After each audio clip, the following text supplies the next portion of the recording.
back to our land and waters. It's a wet, rainy May 25th here at base camp, but I've been able to get out a handful of times over the last week walleye fishing here in the metro. Due to some engine and trolling motor issues throughout the week, we didn't get a whole lot of fishable time where we could run cameras, but I was able to kind of get on a good pattern and get a good look into where the fish were in their progression out of spawn. So what I'm going to do today is give you a quick whiteboard markup of how the fish are relating to some structure on some of our local lakes. So before I jump into the patterns that I found while fishing locally this week, I kind of want to quickly demonstrate the natural progression of walleye through the spring and into early summer. So we'll start right at the spawn. So right at the spawn and immediately post spawn, these walleyes are going to be hanging out on these inside edges. So really anything inside here, anything that's hard bottom, sand, gravel, maybe even a little bit of rock mixed in on the inside of these weed edges, that's what will be hanging out. From there, once you start reaching that mid to high 50s up to about 60 degrees, these walleyes are going to be moving out to these outside edges. This is where they're going to be doing a lot of feeding to recover from spawn. So what I have here is anything in blue is weeds. This blue is running out to 12 feet of water, which is what I would say kind of the average weed edge depth is on some of these lakes that aren't too clear, like a Minnetonka, for example. Once you get past that 60-degree mark and you're getting out into that mid to upper 60s, that's when they're going to really start moving out to some of these main lake basins. I'm talking out on the tip of these points, off the sides, really anywhere that there's a consistent sand flat. What we had this week, and what's been holding pretty steady for the last 7 days or so, is water temps in that 64 to 66 degrees. What that would lead me to believe is that these fish are kind of in between these two stages right here. They're doing a little bit of work on the edge, bumping out to the flats a little bit. What I found to be most productive this past week was really two spots. Those spots being inside turns and the tips of points. What I found interesting is that these two spots actually held fish in very different ways. We'll start by looking at an inside turn. So I fished this week in both favorable conditions, that being, kind of a chop, consistent temps, cloud cover. And on those days, both the fish and the bait fish were holding really tight to the edges on these inside corners. Even in less favorable conditions, while the bait fish were still holding steady to these edges, these walleyes were moving just out just a bit, still within a cast length of that edge for sure. While that was very different on these points. So on a favorable conditions, what we have is we have bait fish that are kind of doing this pattern. They're right on the edge. They're using that weed edge as travel. They're pods of them on side scan. Where those walleyes in less favorable conditions, and when I say less favorable, I'm talking high skies, low winds, very little cloud cover. These walleyes are getting quite a ways out here. They're 2 to 3 cast lengths outside of the weed edge.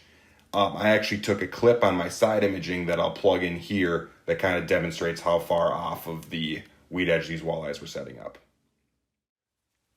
So here's a quick screen capture from my side imaging unit that kind of shows the way that the walleyes were set up on the tip of these points.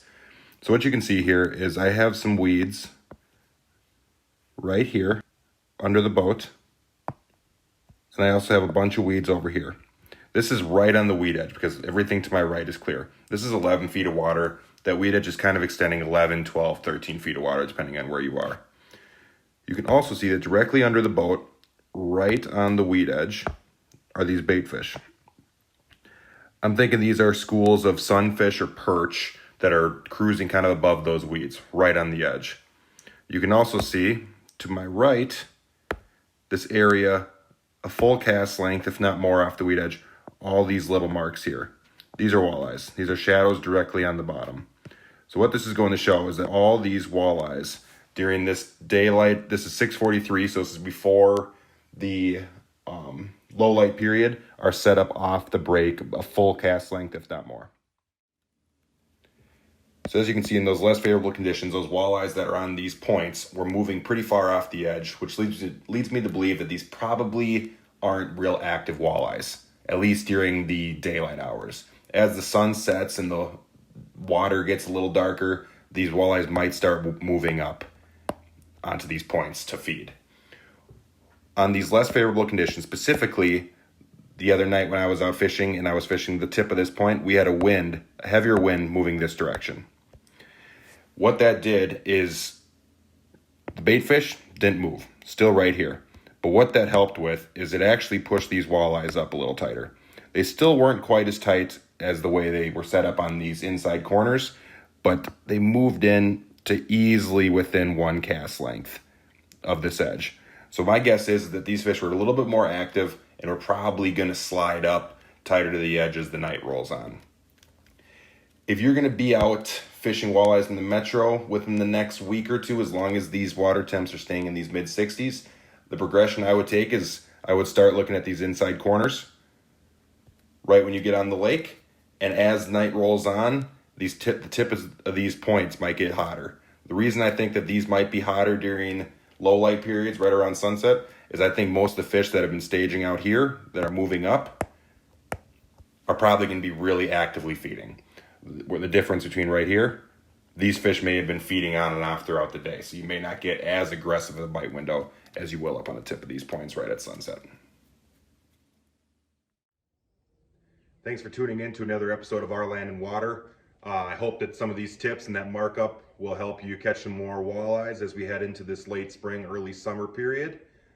Here at Our Land and Water, our spring walleye season's kind of wrapping up as this weekend, Memorial Weekend, is the Northern Wisconsin muskie opener. So we'll get a chance to run over to Polk County and chase muskies for a day. But that being said, kind of the next video that'll be coming out in the next 48 hours or so is I'll be hopping up on my muskie wall here to walk through what I'll be taking with me on this spring muskie trip and kind of the way that I'll approach picking which baits I will and won't bring in the boat. If you like what you're seeing and you are excited for some muskie content, feel free to hit subscribe and follow us on Instagram at Our Land Water. Every time I post a video, I'll post a little post on Instagram kind of detailing what I'll be covering in that video. If you have any questions or comments, feel free to leave them below, or you can reach out to us directly at ourlandwater@gmail.com. We're excited to get in the boat again and chase some muskies. I think I have all my problems solved, so we should be able to get some on-water footage. So I'm looking forward to seeing you guys out in the water.